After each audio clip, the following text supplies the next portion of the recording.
Hello and welcome to Newsfeed on Trust TV. I am Dorcas Yakubuzala, bringing you trending stories that people are talking about and sharing around the globe today.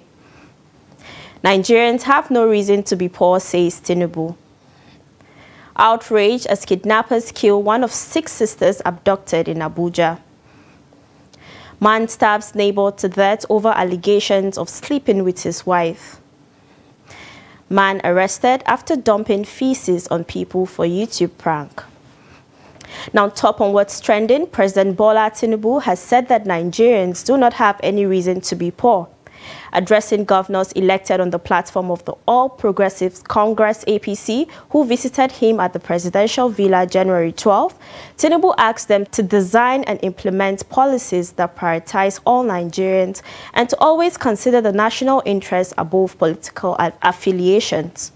He noted that one of the biggest challenges the nation faces was divisiveness, but that the governing party must work towards healing and unifying the country by ensuring a collective national vision and channeling energy and resources into nation building.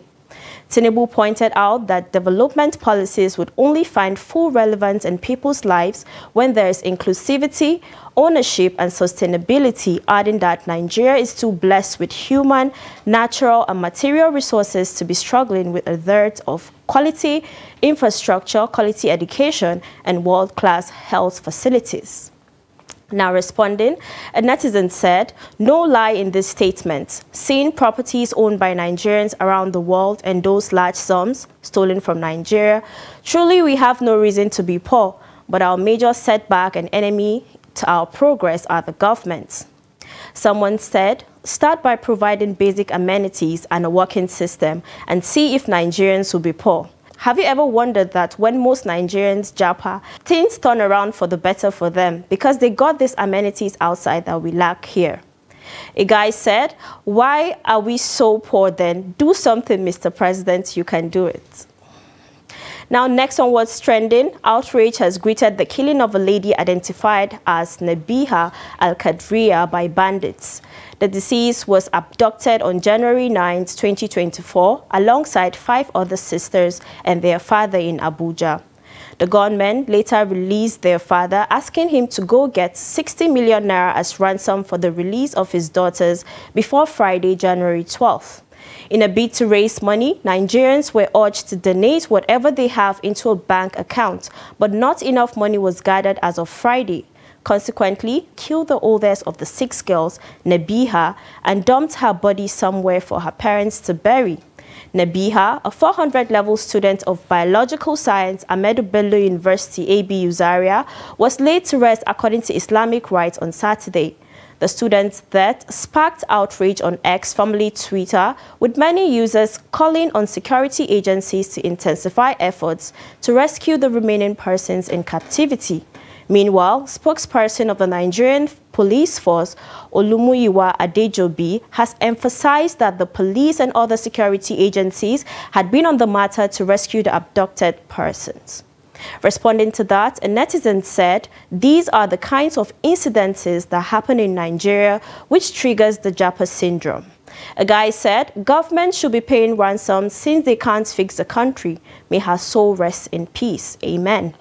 A lady said, "This is so sad. May the wrath of the Lord visit the household of the kidnappers." Well, amen to that. A man has died after being stabbed to death by his neighbor in Ogun State.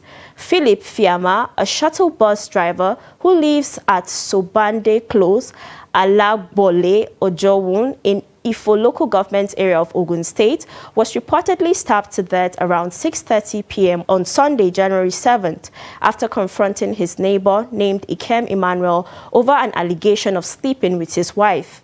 Fiama, an indigene of Adamawa State, was said to have accused Emmanuel of sleeping with his wife.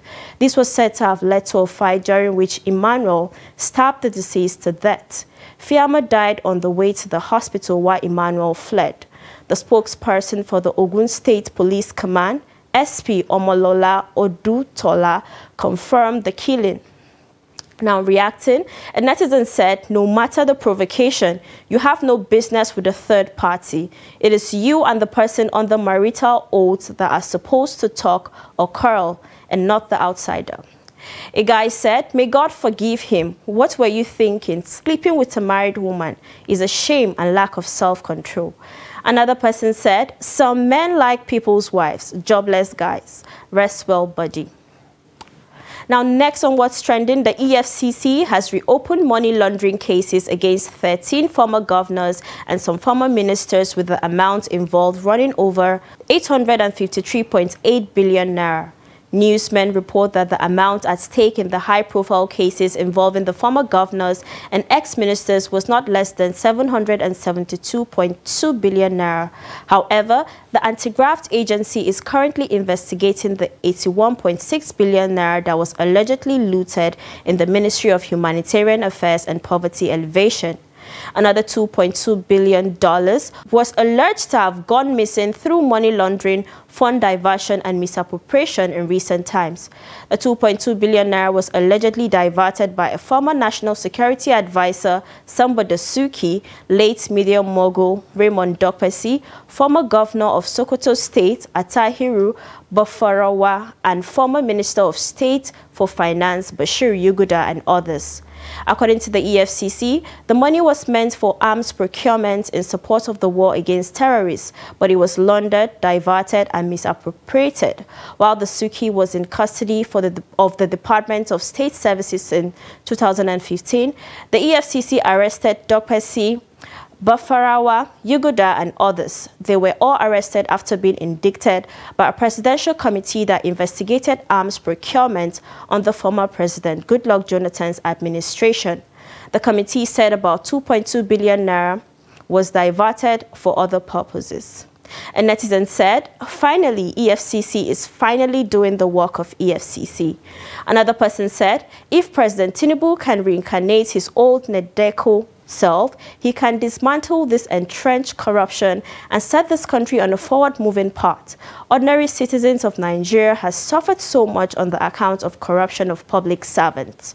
Someone opined, this year, even police no one grieve for anybody.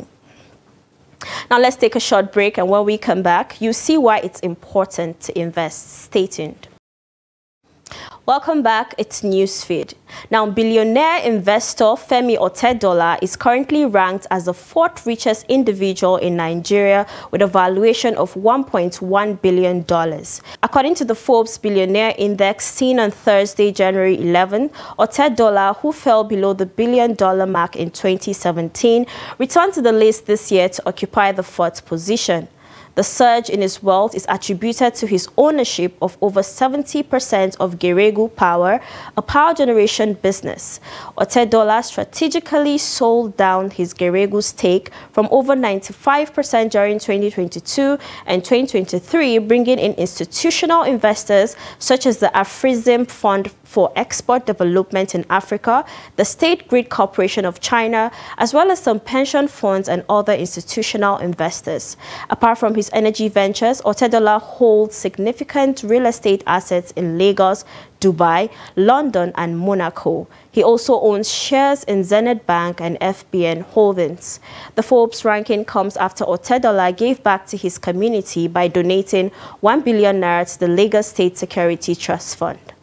Now, responding to this, a netizen said, congratulations. A lot of people have money today but will not think about investing in tech or some other things.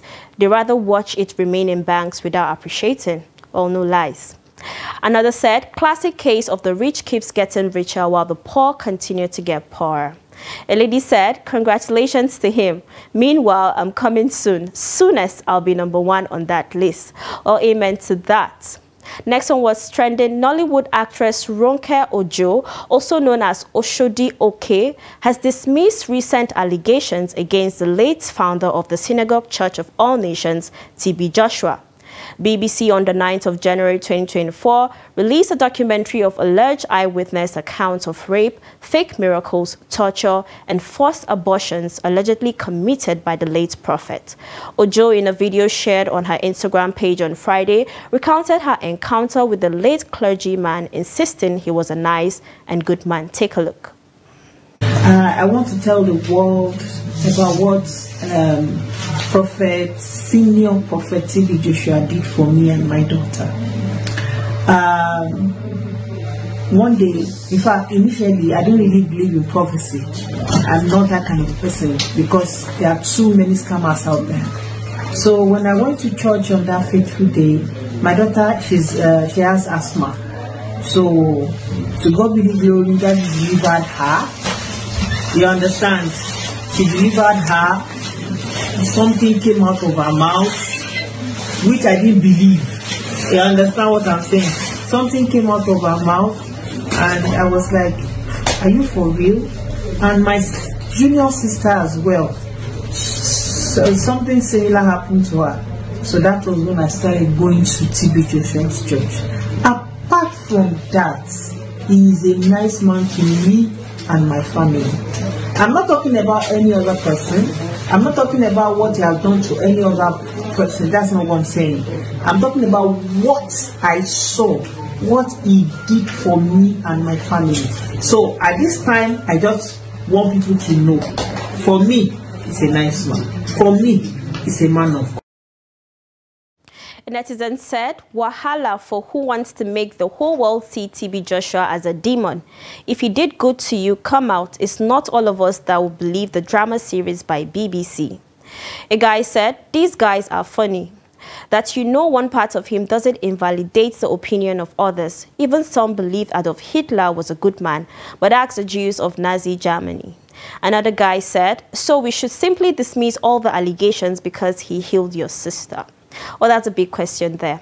Next one was trending. A man in Belgium was arrested earlier this month after filming himself dumping buckets of various substances, including feces, onto unsuspecting metro passengers as part of a multi-series YouTube prank. In a press release provided by the Brussels Prosecutor's Office, the man is identified as YD and is said to have mixed diverse substances, including paint, excrement, and food into buckets and threw them as passengers to get many likes as possible on social media. Take a look.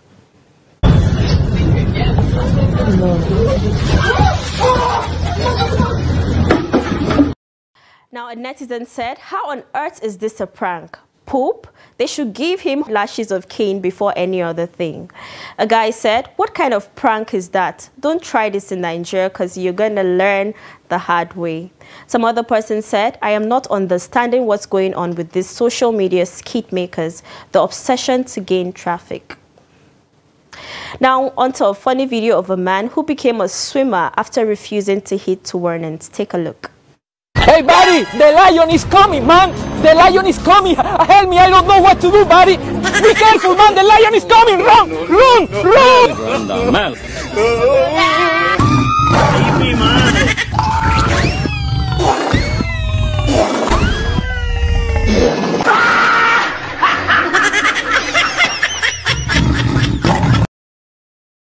Well, hope he listens next time. And that's all we have for you on Newsfeed today. Follow us and subscribe to all our social media platforms: Facebook, YouTube, Instagram, and X. Until next time, goodbye.